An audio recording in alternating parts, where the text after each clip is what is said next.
BBB baiklah. Ampuni aku Tuan, ampuni aku mohon, aku punya anak kecil dan seorang istri. Aku terpaksa melakukannya karena memerlukan uang untuk keluarga kecilku. Aku orang miskin Tuan. Ucap musuh mulai terisak. Papa Rudi tertegun, ia merasa iba pada pesuruh musuh. Tapi ia tepis sementara, guna mengetahui dalang di balik serangan itu. Aku tidak peduli dengan semua itu, aku hanya ingin kamu menjawab pertanyaanku tadi. Bentak Rido semakin murka. Aku tidak terlalu jelas mendengar namanya, tapi para bodyguard memanggilnya kalau tidak salah dengan sebutan Tuan Muda Nikolai Albert. Jawab orang suruhan dengan pasrah dan terbata-bata karena tubuh sudah terkulai lemah. Apa? Papa Rudi dan Rido terkejut mendengar jawaban dari orang itu. Papa Rudi terdiam, ia seperti pernah mendengar nama Albert berpuluh tahun yang lalu, seperti nama mantan kekasihnya dulu, Devika Mogilevic Albert. Berarti Nikolai Albert adalah anak kandungku yang lahir dari rahim Devika. Kukira dia akan menggugurkan kandungannya, tapi ternyata aku salah. Apakah ia datang untuk membalaskan dendam ibunya dan meminta haknya padaku? Gumam Papa Rudi. Ternyata rekan bisnis kita Pak, aku tidak menyangka bahwa ia berpura-pura baik dengan menawarkan kerja sama yang menggiurkan bagi perusahaan kita, tapi nyatanya perusahaan kita malah rugi besar. Ujar Rido, masih tidak menyangka dengan kebenaran yang ada. Nanti kita bicarakan saat di kantor dengannya. Untuk sementara tetaplah bersikap seperti biasa. Papa Rudi memberi perintah kepada anaknya. Orang suruhan musuh pun dibebaskan dengan janji harus setia kepada keluarga Anggara. Ia beri uang oleh Papa Rudi untuk mengobati lukanya dan biaya hidup anak istrinya. Setelah semua urusan hampir selesai, Rido melajukan lambornya menuju rumah, sambil memikirkan nikmatnya kopi yang dibuatkan sang istri setiap harinya. Sesampainya di rumah, ia menuju kamar dan segera ke kamar mandi untuk membersihkan diri. Dan tiba-tiba, kopinya aku taruh di meja ya Mas. Ucap Asma sambil duduk di sofa yang terdapat di balkon kamarnya.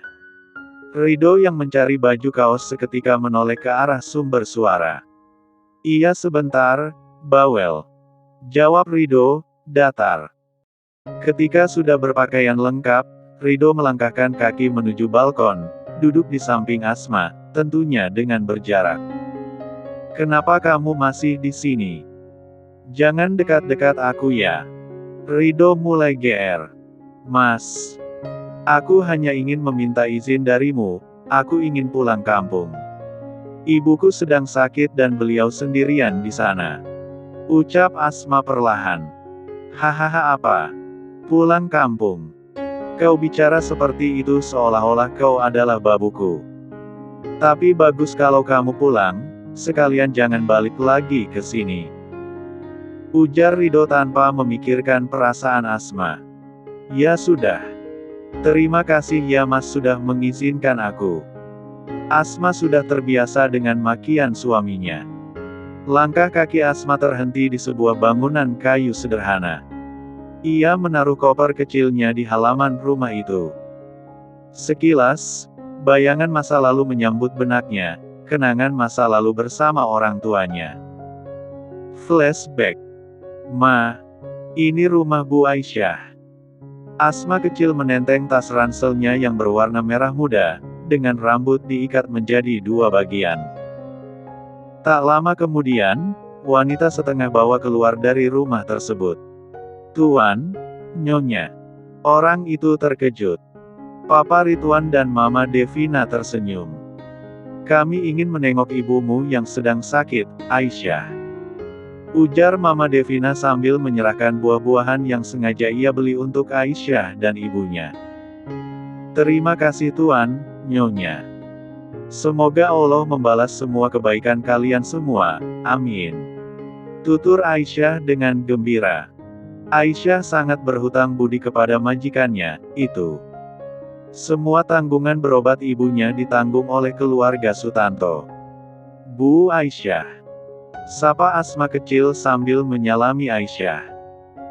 Bu Aisyah, begitulah panggilan Asma kecil kepada salah satu anak pembantu di kediamannya.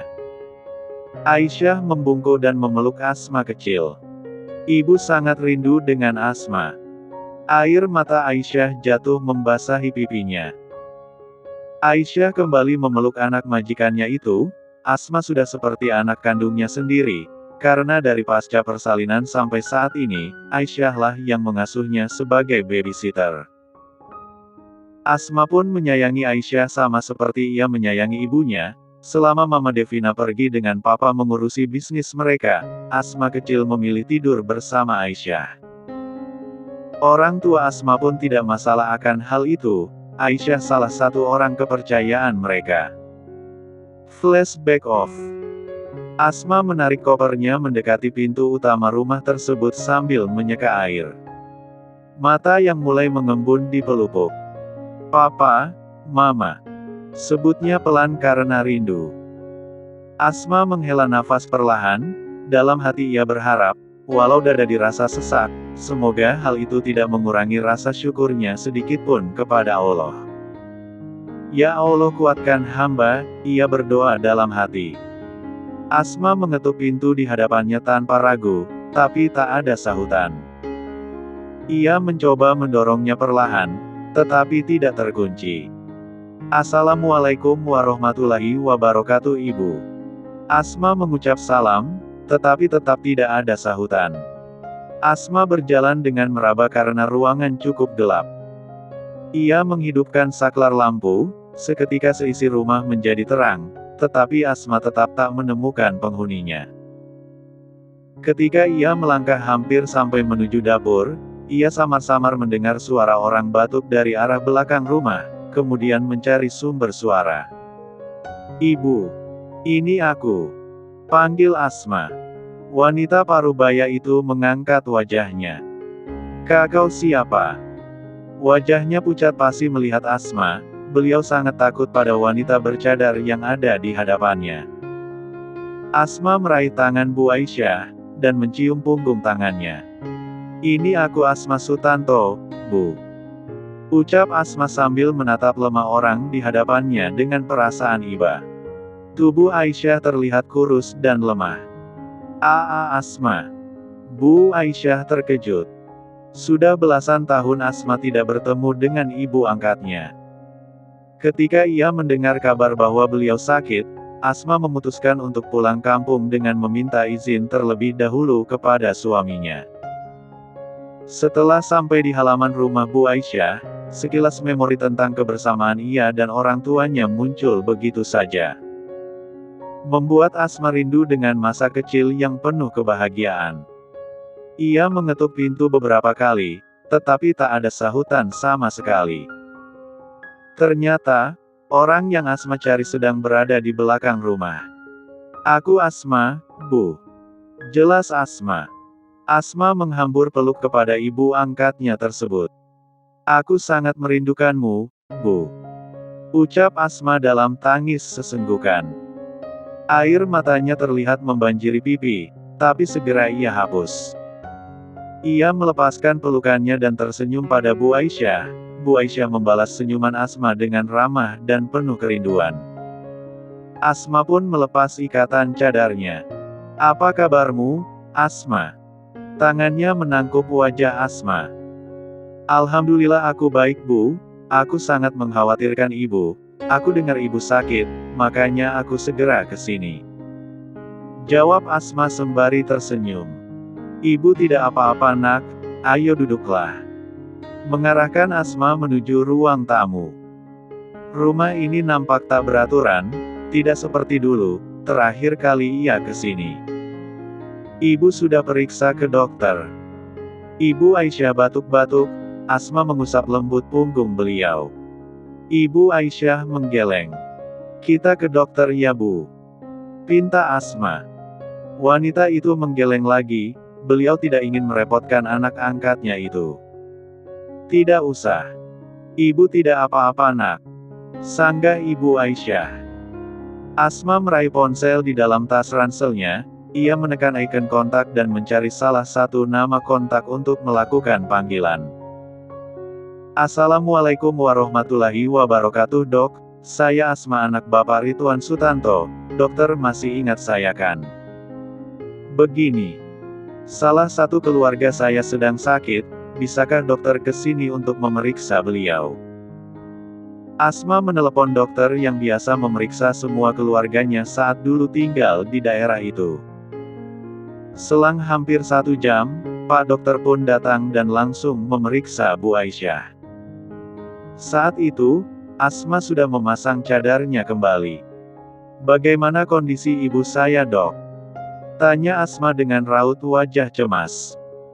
Kalau saya lihat, sepertinya ibu Anda mengalami gejala bronkitis. Sebaiknya, kamu perhatikan pola makannya, dan biasakan menjaga kebersihan makanan serta lingkungan, juga cuci tangan sebelum makan. Jelas dokter tersebut. Penjelasan dokter membuat Asma paham penyebab ibu kesayangannya itu sakit. Ia membiarkan Bu Aisyah berbaring di tempat tidur, sementara dirinya menemui dokter. Dok, apa semua ini karena ibu jarang memperhatikan kebersihannya? Tanya Asma. Bisa jadi, Asma. Makanan yang tidak dicuci bersih mudah dijangkiti bakteri dan virus, bisa juga karena faktor lingkungan. Misalkan karena jarang membersihkan rumah, menyebabkan timbulnya serpihan debu. Dokter memberi penjelasan. Terima kasih banyak dok atas semua penjelasannya. Asma mengangguk paham. Dokter itu tersenyum dan mengangguk, ia melirik Asma. Penampilanmu sekarang berubah ya, Asma. Sapa dokter. Alhamdulillah dok, semoga ini adalah hidayah untukku dengan semua masa lalu kelamku.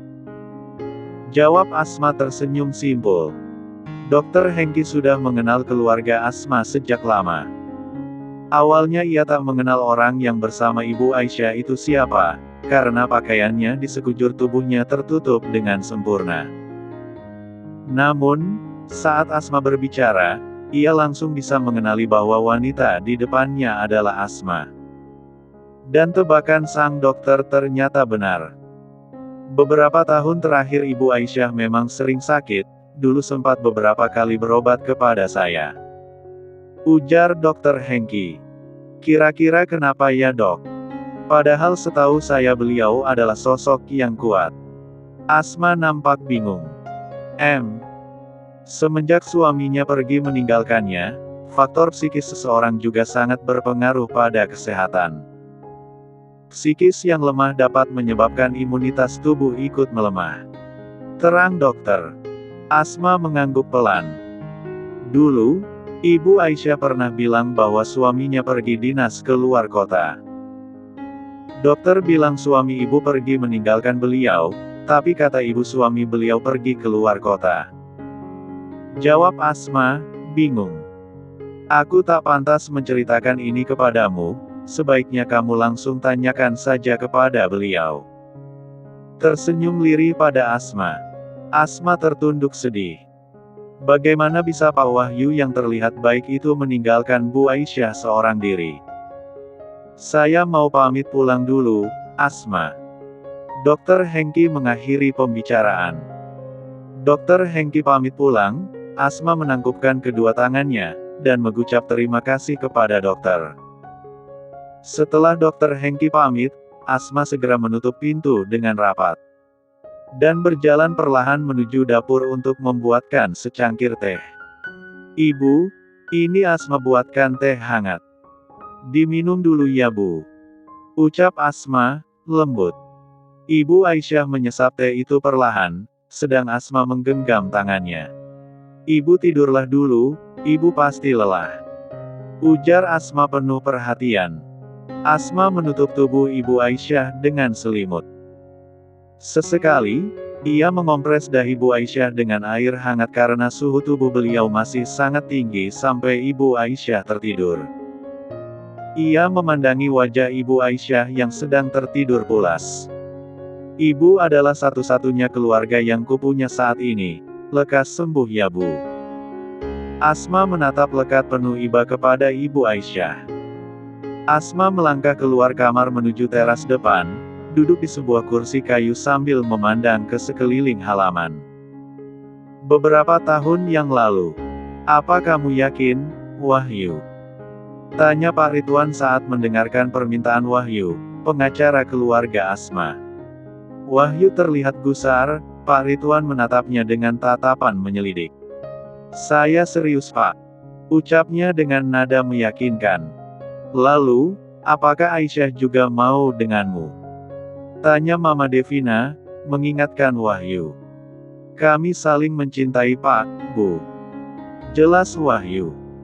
Setelah Ibu Aisyah meninggal, keluarga Sutantolah yang menjadi satu-satunya keluarga Aisyah. Ma, panggilkan Aisyah. Pinta Ridwan kepada istrinya. Mendengar perintah suaminya, Devina mengangguk. Ia segera melangkah menuju kamar Aisyah. Tak berselang lama, Devina keluar bersama Aisyah. Aisyah tertunduk malu saat dihadapkan dengan Wahyu. Aisyah, apa kamu setuju menikah dengan Wahyu? Yang ditanya semakin menundukkan kepala, tapi akhirnya mengangguk perlahan, tanda mengiyakan. Ridwan dan Devina tersenyum saling pandang. Devina mengangguk, memberi kode untuk menyetujui hubungan mereka. Ridwan tersenyum pada istrinya. Baiklah, aku setuju. Kupercayakan Aisyah kepadamu, Wahyu. Semua biaya pernikahanmu biar aku yang menanggungnya. Ujar Pak Ridwan. Wahyu dan Aisyah terlihat bahagia. Mata mereka berbinar menantikan sebuah pernikahan yang diimpikan. Setelah pernikahan selesai, Aisyah tidak lagi bekerja sebagai babysitter di keluarga Sutanto. Ia memilih tinggal di rumah mewah bersama Wahyu, suaminya. Wahyu adalah salah satu pengacara handal dan bijak di kota tempat mereka tinggal. Maka dari itu Pak Ridwan menjadikan ia pengacara keluarganya dan perusahaannya. Asma masih tak mengerti dengan apa yang sebenarnya terjadi. Ia selalu berpikir bahwa Pak Wahyu dan papanya memiliki banyak kesamaan. Mereka sama-sama bijak, cerdas, dan jujur. Lalu kenapa Pak Wahyu meninggalkan Bu Aisyah? Bukankah mereka pasangan yang serasi? Gumam Asma. Ya Allah berikanlah hamba petunjukmu. Ucapnya dalam hati. Wanita yang memakai rok mini ketat berjalan bak model mendekati seorang laki-laki yang mabuk berat. Ia memeluk laki-laki itu dan mengajaknya berjalan. Laki-laki itu menurut saja karena separuh kesadarannya hilang pengaruh alkohol. Aku akan memberikan kenikem 4 tan serk 4 wi yang tak pernah kau dapatkan dari istrimu.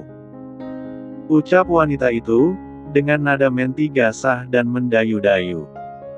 Wanita itu dengan lincahnya bergelayutan manja sambil melingkarkan tangannya di pinggang sang lelaki agar tidak terjatuh. Mereka memesan 1 kamar hotel. Wanita terlihat sedang menggesek sebuah kartu di pintu kamar. Sesampainya di dalam kamar, wanita itu merebahkan sang lelaki di atas kasur yang berukuran king size. PRANGGGGG. Asma kaget saat tak sengaja menjatuhkan piring yang ia pegang. Mas Rido, ucapnya.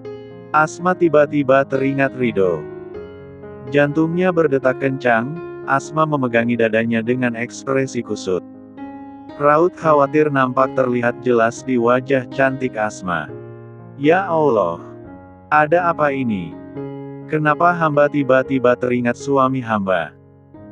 Ya Allah yang maha menjaga dan maha melindungi, lindungilah Mas Rido dari apapun yang mencelakainya, amin. Lirih Asma dalam doa. Ia memungut pecahan piring yang berserakan di lantai sambil terus mengucapkan istighfar tiada henti. Jantungnya masih berdegup kencang memikirkan Rido. Ia terus memohon perlindungan kepada Allah untuk suami tercintanya. Wanita dalam kamar hotel itu tidak sengaja menjatuhkan vas bunga di atas nakas. Rido Prasetya Anggara, laki-laki yang mabuk itu mengerjapkan matanya. Ia segera bangun. Pengaruh alkohol masih menjalar di alam pikirannya. Akan tetapi, separuhnya masih dalam kesadaran. Wanita ular. Untuk apa kamu ke sini? Bentaknya pada wanita di depannya.